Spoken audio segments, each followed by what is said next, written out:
के साथ विधानसभा के मॉनसून सत्र का आज तीसरा दिन है। दरअसल छत्तीसगढ़ में मॉनसून सत्र चल रहा है और आज भी सदन में कार्यवाही और में हंगामे के आसार जताए जा रहे हैं। बृहस्पति सिंह मामले पर सदन गरमा सकता है। कांग्रेस के विवाद को लेकर विपक्ष हमलावर है। विधानसभा में अनुपूरक बजट पर चर्चा होगी। 2485 करोड़ का अनुपूरक बजट पेश किया जाएगा। राशन वितरण और धान खरीदी पर विपक्ष की तैयारी है। खरीदी भुगतान के मुद्दे पर विपक्ष सरकार को घेरेगा, लेकिन जो विवाद का और हंगामे का आज मुख्य मुद्दा हो सकता है वो सिंहदेव बृहस्पति मामला हो सकता है, क्योंकि बीते दिन जिस तरह से टीएस सिंहदेव ने सदन से वॉकआउट किया था, उसके बाद से ही विपक्ष लगातार सत्ता पक्ष पर हमलावर है। तो आज भी सदन की कार्यवाही में हंगामे के आसार जताए जा रहे हैं। मॉनसून सत्र का आज तीसरा दिन है। आपको बता दें, अनुपूरक बजट भी पेश होना है। 2485 करोड़ का अनुपूरक बजट पेश होगा। राशन वितरण और धान खरीदी पर विपक्ष ने तैयारी कर रखी है। और विशेष संवाददाता मोहन तिवारी अधिक जानकारी के साथ लाइव जुड़ गए हैं। मोहन, आपसे जानना चाहेंगे, आज तीसरा दिन है, कार्यवाही में आज क्या कुछ हो सकता है, लेकिन हंगामे का मुख्य विषय जो है मुझे लगता है अभी भी टीएस सिंहदेव और बृहस्पति सिंह हो सकते हैं।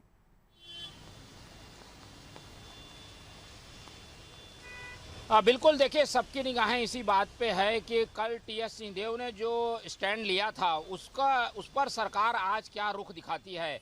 कल हमने देखा कि विधानसभा की कार्यवाही के बाद मुख्यमंत्री ने मंत्रियों की बैठक ली, उसके बाद देर रात तक विधायकों और मंत्रियों की बैठक चलती रही।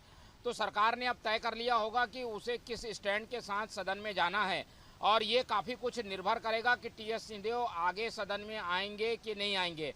तो सरकार ने जिस ढंग से रुख दिखाया है उससे तो साफ है कि इस पूरे मसले को सरकार जल्द से जल्द ख़त्म करना चाहती है। इसलिए प्रश्नकाल के बाद सरकार का एक जवाब आएगा जिसमें इस बात को लेकर क्लियर सरकार स्टैंड लेगी कि टीएस सिंहदेव के प्रकरण में सरकार का क्या रुख है। अगर पूरी कार्यसूची पर अगर हम नज़र डालें तो आज जो खाद्य विभाग से संबंधित सवाल हैं उनको स्थान दिया गया है, धान खरीदी से संबंधित सवाल है, पीडीएस से संबंधित सवाल है, उनको स्थान दिया गया है। लेकिन उन सब के बावजूद विपक्ष जो है वो टीएस सिंहदेव के सदन से बहिर्गमन के मामले में आज भी हंगामा कर सकता है। सरकार का स्टैंड कुछ भी हो, लेकिन इस मसले पर आज भी हंगामे के आसार बन रहे हैं। लेकिन कार्यसूची में जो सरकारी महत्वपूर्ण काम है वो है अनुपूरक बजट पर चर्चा, जो कि करीब 2400 करोड़ के आसपास का है और इसमें 3 घंटे की चर्चा रखी गई है। ऐसे में ये चर्चा हो पाएगी कि नहीं हो पाएगी इसको देखना महत्वपूर्ण होगा, क्योंकि कई ऐसे मसले हैं जिनको लेकर विपक्ष चाहता है कि पहले चर्चा हो। खासतौर पर टीएस सिंहदेव का जो बहिर्गमन का मामला है उस पर विपक्ष की कोशिश। देखिए मोहन, बीते दिन टीएस सिंहदेव ने जिस तरह से बहिर्गमन किया था, उन्होंने ये भी कहा था कि जब तक सरकार जवाब नहीं देती मैं खुद को यहाँ बैठने योग्य नहीं समझता। तो अब बड़ा सवाल ये भी है कि क्या टीएस सिंहदेव आज सदन में जाएंगे, कार्यवाही में मौजूद रहेंगे?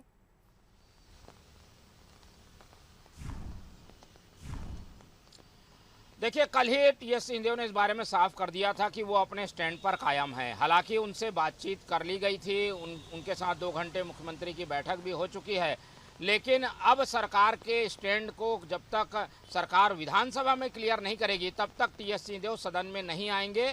आज जो एक संशोधन विधेयक है, चंदूलाल चंद्राकर जो एक निजी हॉस्पिटल है उसे अधिग्रहण का, उसे टीएस सिंहदेव को ही पेश करना है। लेकिन टीएस सिंहदेव आज सदन में नहीं रहेंगे, क्योंकि कल ही उन्होंने साफ कर दिया था कि जब तक सरकार स्टैंड क्लियर नहीं करेगी तब तक वो सदन में नहीं आएंगे। तो आज के दिन सरकार अगर क्लियर करती है तब ही जो है टीएस सिंहदेव सदन में आएंगे। जी ठीक है मोहन, बने रहेगा हमारे साथ। इस वक्त हमारे साथ न्यूज़ हेड शरद द्विवेदी जी भी फोन लाइन पर जुड़ गए हैं। शरद जी, देखिए बीते दिन जिस तरह से सरगर्मियां देखने को मिली थी सियासत की छत्तीसगढ़ में, और उसके बाद आज जो तीसरा दिन है सत्र का, कैसे देखते हैं इसे? क्या लगता है आज क्या कुछ कार्रवाई हो सकती है? लेकिन बड़ा सवाल टीएस सिंहदेव को लेकर ही उठ रहा है। देखिए, टीएस सिंहदेव ने साफ कर दिया है, क्योंकि उन्होंने उनकी तरफ से आज ये लिख कर दिया गया है कि जो मेडिकल विधेयक प्रस्तुत होना है सदन में वो उसके लिए उन्होंने अधिकृत किया है। क्योंकि ये एक सदन की नियमावली होती है कि जब सदन चल रहा होता है तो कोई कैबिनेट मंत्री अगर उससे अनुपस्थित होता है तो उसके विभाग से संबंधित जो भी काम है उसके लिए उस मंत्री को अधिकृत करना पड़ता है। तो टीएस सिंहदेव की तरफ से रविंद्र चौबे जी को अधिकृत किया गया है कि जो भी मेडिकल विधेयक आना है अधिग्रहण संबंधी वो रविंद्र चौबे जी की तरफ से प्रस्तुत होगा। यानी ये बात बिल्कुल साफ है कि टीएस सिंहदेव, जैसा उन्होंने कहा कि वो अपने स्टैंड पर कायम है, तो वो अपने स्टैंड पर कायम है और वो विधानसभा में उपस्थित नहीं होंगे। ये भी खबरें हैं कि देर रात तक उनको मनाने की, राजी करने की कोशिशें जारी रही कि वो विधानसभा में उपस्थित हों, जिससे कांग्रेस ये साफ तौर पर मैसेज दे सके कि ये सिंहदेव अब नाराज या क्षुब्ध नहीं है। और जिस तरह से एक दिन पहले का घटनाक्रम रहा था कि पीएस पुनिया प्रभारी छत्तीसगढ़ कांग्रेस ने मैसेज किया था कि कारण बताओ नोटिस बृहस्पति सिंह को जारी किया जा रहा है। लेकिन इन तमाम परिस्थितियों के बीच टीएस सिंहदेव ये मानते हैं, जो अंदर खाने की खबर है, कि ये मान सम्मान का विषय है और इस पूरे प्रकरण से उनकी प्रतिष्ठा को, उनकी छवि को, उनके मान सम्मान को बहुत गहरी ठेस पहुंची है। तो अब पूरा मसला, प्रेरणा इस पर आ गया है कि आखिर क्या बृहस्पति सिंह के विरुद्ध कोई अनुशासनात्मक कार्रवाई की मांग कर रहे हैं टीएस सिंहदेव, उनके निलंबन की मांग कर रहे हैं पार्टी से, या उनसे किसी क्षमा पत्र की अपेक्षा रख रहे हैं कि वो व्यक्तिगत रूप से, लिखित रूप से न सिर्फ टीएस सिंहदेव से माफी मांगे, बल्कि ये स्पष्ट करें कि अगर उन्होंने ये कदम उठाया था जिसमें टीएस सिंहदेव का नाम लिया गया कि उनकी तरफ से हमला करवाया गया, तो ये किसकी शह पर था या ऐसा उन्होंने क्यों किया।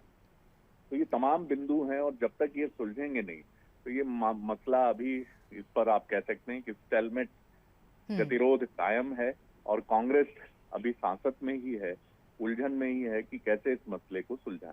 अब बिल्कुल ये तो वक्त ही बताएगा कि टीएस सिंहदेव की मंशा क्या है। शरद जी, बहुत शुक्रिया हमारे साथ जुड़ने के लिए और तमाम जानकारी